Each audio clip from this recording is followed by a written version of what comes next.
안녕하세요. 아즈나 지은입니다. 오늘은 요가 매트에 관한 이야기를 좀 해볼까 합니다. 요가를 잘 하고 싶고 또 요가를 좀 즐기는 단계가 되었다면 이 요가 매트가 참 중요하다는 것을 알게 됩니다.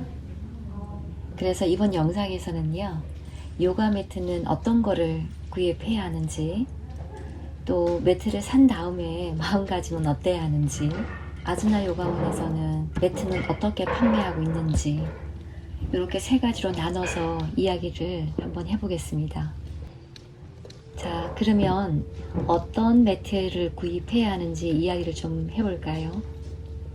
비싼 매트는 물론 그 돈값을 하겠지만 비싸다고 다 좋은 매트는 아닙니다.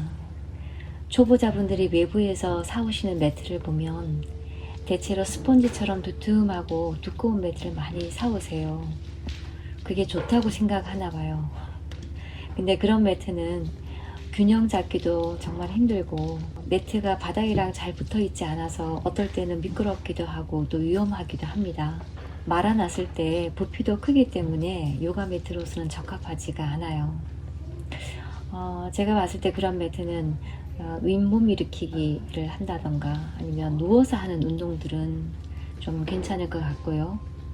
또 개인적으로는 차박할 때 그 바닥에 평탄화할 때 깔개로 사용하면은 되게 좋을 것 같아요. 요가 매트로서 적당한 매트의 두께는요, 4에서 한 6cm 정도가 적당하고요. 많이 두껍지 않으면서 밀도가 있어서 탄탄한 것이 좋아요.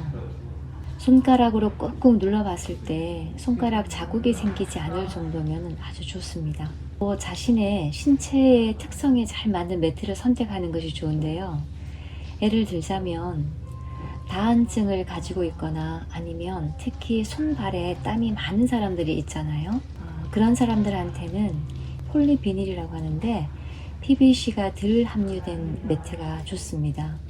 PVC가 들어있더라도 밀도가 촘촘해서 접지력이 있으면 그것도 괜찮습니다. 그러면 어떻게 하면 자신한테 적합한 매트를 고를 수 있나 하는 것인데, 제일 좋은 방법은 사실 한번 써보고 사는 거예요.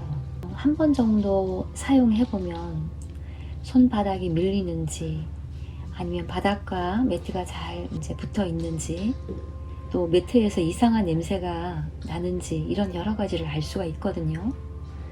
하지만 인터넷으로 구매한다거나 오프라인 매장에서 구매를 할 경우에 한번 사용해 볼 수 있는 기회는 없지요.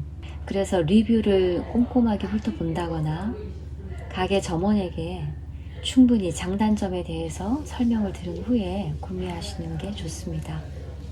참고로 아즈나 요가원에서는 한번 사용을 해보고 마음에 들면은 그때 구매할 수 있습니다. 자, 여기까지 이야기가 매트를 구입하는 일반적인 상식적인 이야기입니다. 이제 이어질 이야기는 매트를 구입한 후에 마음가짐에 대한 이야기를 한번 해보겠습니다.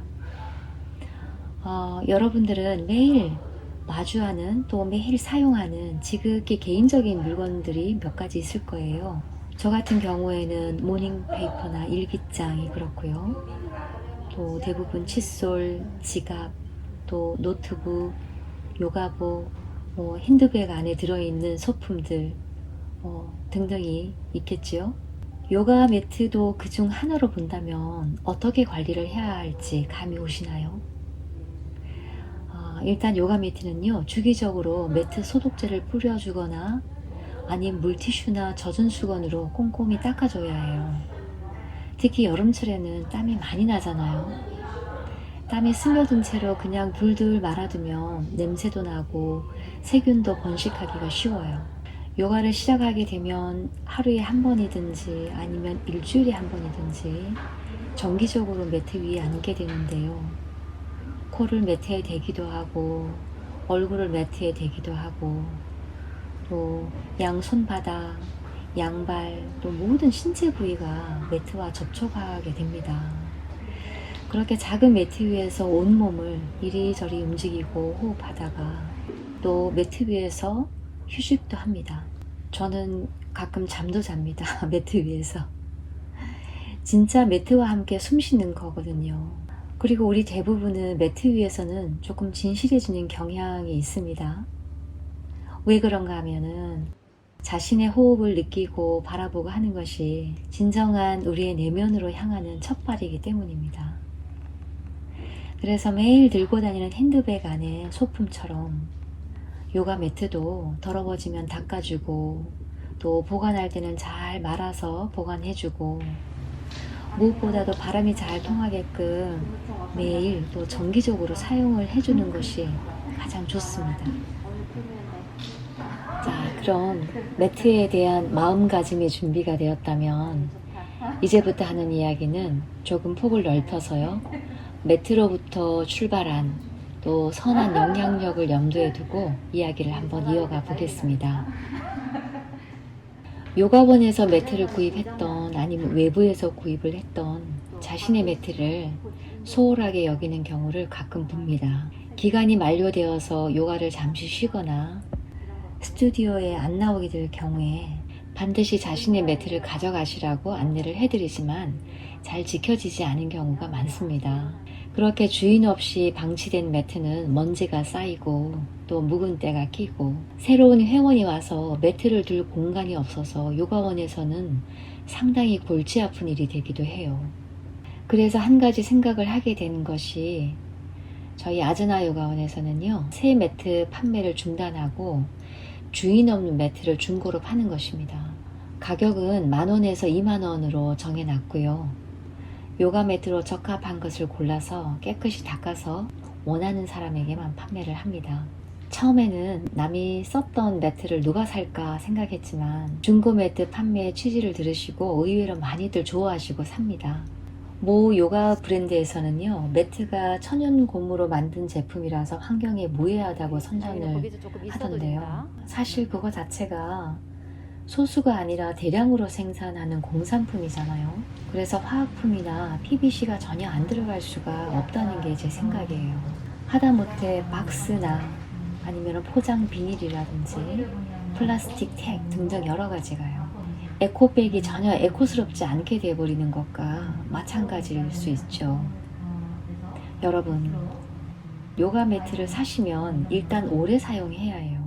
주인 없이 방치된 매트를 쓰레기 봉투에 일일이 넣어서 버리는 거를 상상해 보세요. 그렇게 버려진 매트들은 언제쯤 썩어서 없어집니까? 그리고 그것들을 분해하는데 얼마나 많은 자원이 들어갑니까?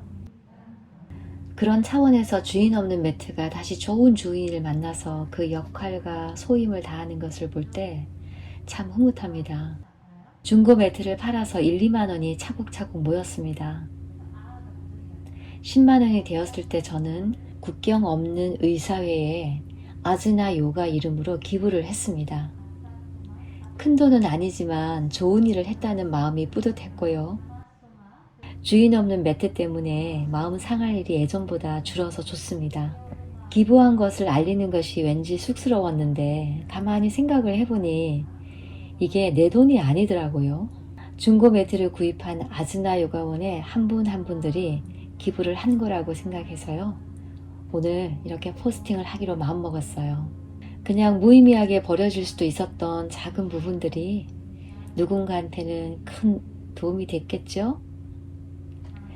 자, 오늘 매트에 관한 이야기는 이것으로 마무리하겠습니다. 나마스테.